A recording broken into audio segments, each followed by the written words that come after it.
কাবুলিওয়ালার ডাক শুনে মিনি জানলার ধারে ছুটে গেল। কাবুলিওয়ালা, ও কাবুলিওয়ালা। রহমত কাবুলিওয়ালা মিনিকে দেখে বলল, খুকি आओ, पास आओ। ওই লালে দিজান, আমারা পাস আও। সকালবেলায় বাড়ি থেকে বেরোনোর সময় দেখি আমার কন্যা দরজার সামনে বেঞ্চির উপর বসে অনর্গল কথা বলছে।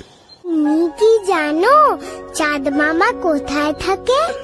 মিনির সঙ্গে তার রোজের গল্প চলছে। দুই অসমবয়সী বন্ধুর আলাপ জমে উঠেছে বেশ। মিনি বলছে, কাবুলিওয়ালা, ও কাবুলিওয়ালা, তোমার ওই ঝুলির মধ্যে আজ কি আছে? ओए हम आज झोली के अंदर हाथी लेके आया। যা, হাতি তো বড়, তোমার ঝুলির মধ্যে ঢুকলো তাহলে কি করে?